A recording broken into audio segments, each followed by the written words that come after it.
Hey everybody, so I'm gonna wait till a couple more people hop on here, and I kind of just wanted to, sorry, I just got out of the shower.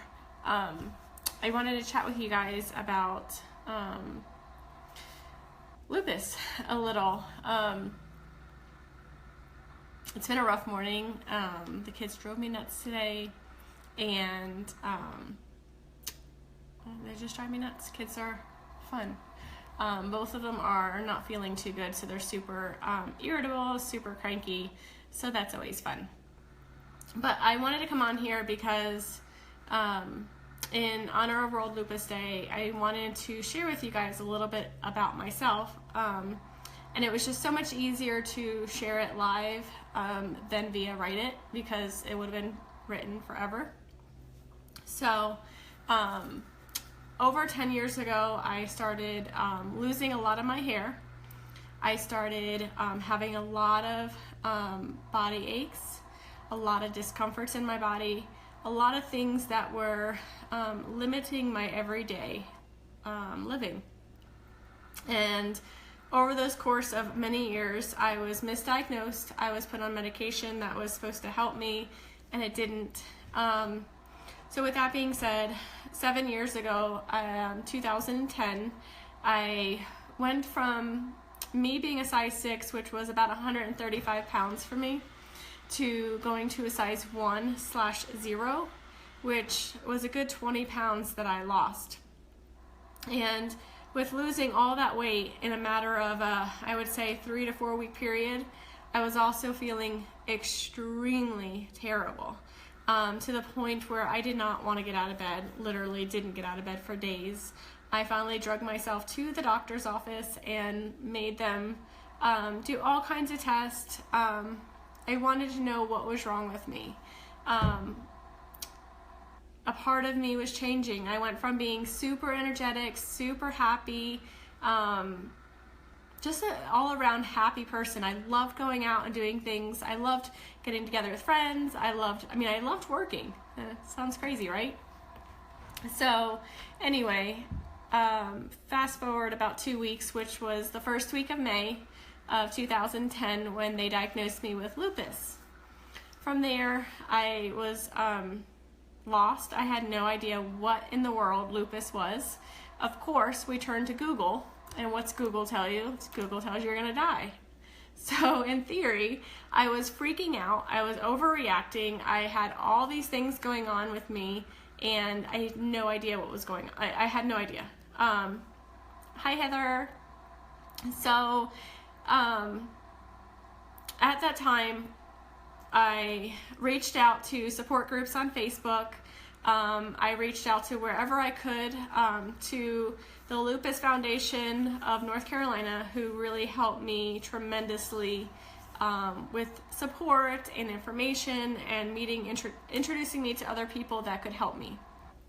So fast forward several months. During those several months, I saw multiple rheumatologists, all of them telling me I had lupus, and then finally being diagnosed also with fibromyalgia, which is another autoimmune disease. So I completely lost it. I wasn't feeling good. I felt like I had the flu all the time. I felt miserable. I was put on all these medications, which then made me gain weight. So I went from being 135 pounds to almost 170 pounds within a 6 week period, which was a total shock and a total, sorry, I got a phone call. It took me to another level. At that time, I went to a little bit of a depression. I was really sad, emotional. All my emotions were everywhere, and I didn't know where to turn. And at the same time, my friend, a mutual friend of mine, sent me a friend request about 8 months prior for Chris, my husband, and I deleted it. I had no interest in dating anyone. I wasn't looking for a boyfriend. I was working. I was goal-oriented. I was a dreamer. I have always been a dreamer. I've always wanted everything in life to be perfect.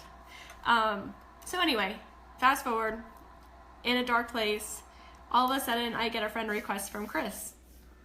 I said, what the heck? I'll never meet him. He's just a Facebook friend. I have a million of them. Nothing's going to come of it. Well, 2 weeks later, we finally meet on a blind date. From there, I couldn't get rid of him. I tried. He wouldn't go away. He was stuck. I drug him to a colonoscopy. I drug him to rheumatology appointment after rheumatology appointment. I drug him to my spinal tap, which was awful. A student did it, which I'm all for people learning, but not when it comes to a spinal tap. So that was really rough, and ended up falling in love with him. And so why I bring that up is I've learned a lot since I was diagnosed with lupus. I've learned a lot in the last 10 years. I've learned that there's a lot of things that life's going to throw at us to try to knock us down. But you got to do whatever it is to pick yourself up and move forward and try to bring the best out of everything. The prison is quiet in a way that feels almost unnatural. Concrete walls, fluorescent lights buzzing faintly above, the metallic clang of doors opening and closing, it all blends into a monotonous hum that never quite leaves the mind alone. For Chris Watts, this silence is both punishment and refuge, a place where every thought echoes back at him, unchallenged, unrelenting. And in this quiet, he writes letters. To Shanann, to Bella, CeCe, and Nico. Letters he knows will never be read in the way they were intended, letters that become his only outlet, his only way of reaching a family he destroyed. The letters are uncut, raw, and intimate. They do not follow the neat lines of an apology or the rehearsed tones of a public statement. Instead, they are moments captured in ink, where Chris's mind tries to reconcile the unimaginable with the ordinary. He writes as if the paper itself might absorb his guilt, as if the words could somehow bridge the impossibility of what he's done. There is a chilling contrast between the horror of his crimes and the calm, reflective tone of his writing, a calm that makes every word feel heavier, more disquieting. As you listen to these readings, let yourself feel the weight of what it means to confront someone trying to reach out from behind bars to those they have irreparably harmed. The tension isn't in loud cries or dramatic confessions, it's in the quiet normalcy of his words, in the way he frames his thoughts as if time and conscience could be paused, rewound, or undone. If you want to follow this journey into the darkest corners of human behavior, subscribe to Nightfall Detectives. These letters are not just stories, they are glimpses into a mind that can unsettle even the most seasoned observer. And as we step into this world together, be prepared for a silence that speaks louder than any scream. Chris begins his letters to Shanann with a tone that feels almost ordinary, almost familiar, as if he is trying to reclaim a past that no longer exists. He writes about small things at first, the mundane details of life in prison, the routines that fill his days, the fleeting moments that pass without notice. Yet beneath the surface of these seemingly harmless observations lies an undercurrent of tension, a subtle awareness of the enormity of what he has done.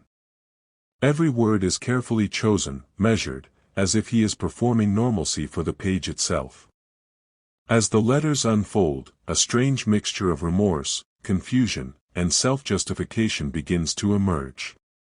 He reflects on the past in ways that oscillate between introspection and deflection, hinting at guilt while simultaneously framing his thoughts as a kind of misunderstood rationale.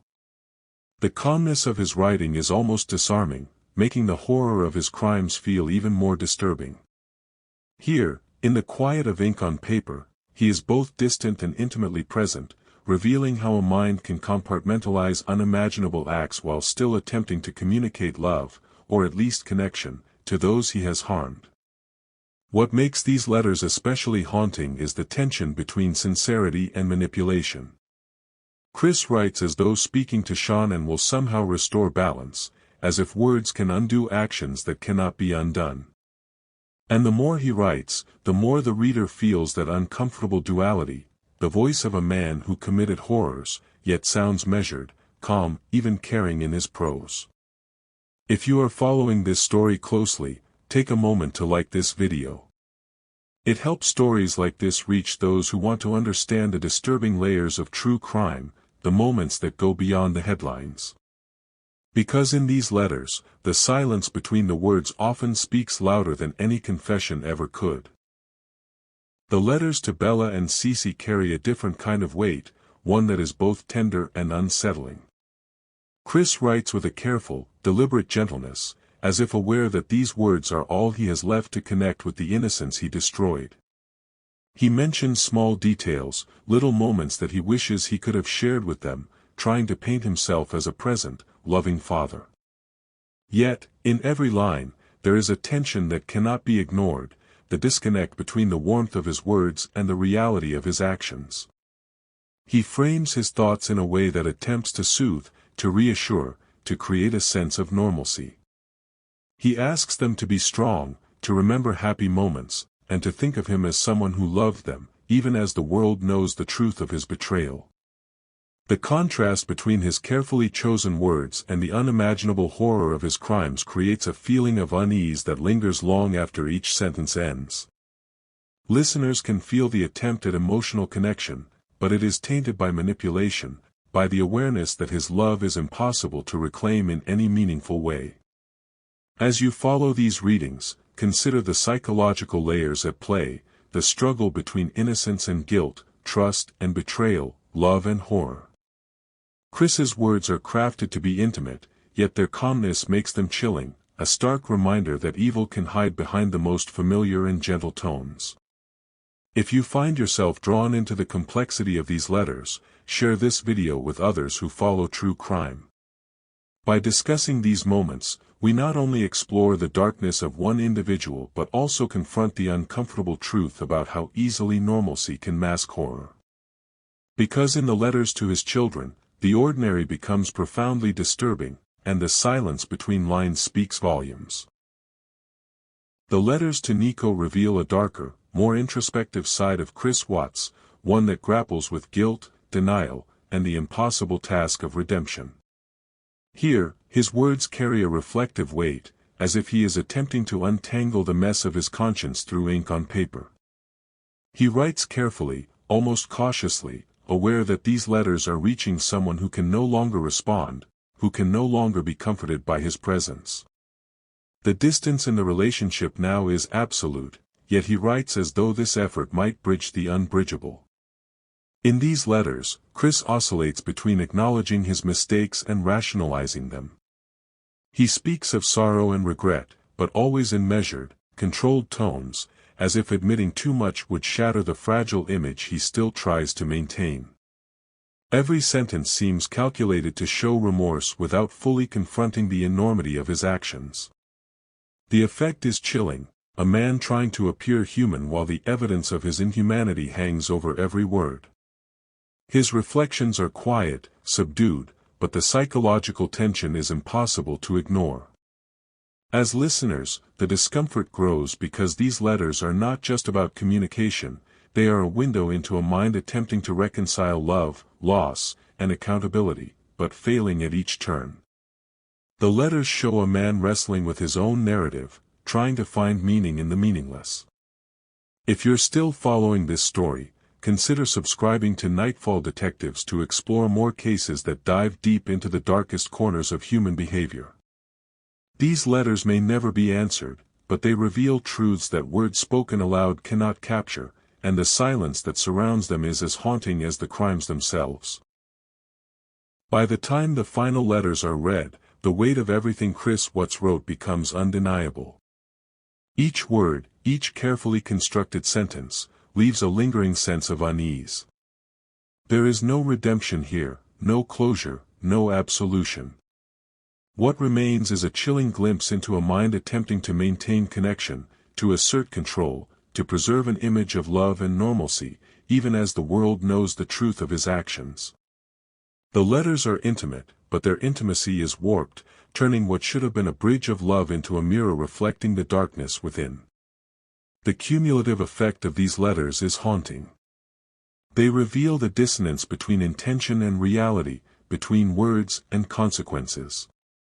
Chris writes to those he cannot reach, attempting to make amends with phrases that sound heartfelt yet are inevitably hollow.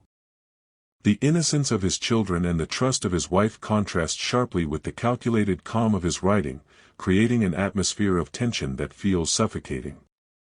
This is what makes the letters so disturbing. They are ordinary on the surface, but beneath them lies a psychological complexity that unsettles even the most detached observer. If this story has kept you listening, take a moment to like, share, and subscribe to Nightfall Detectives. These letters, uncut and unfiltered, offer a rare window into the aftermath of one of the most infamous true crime cases of recent times.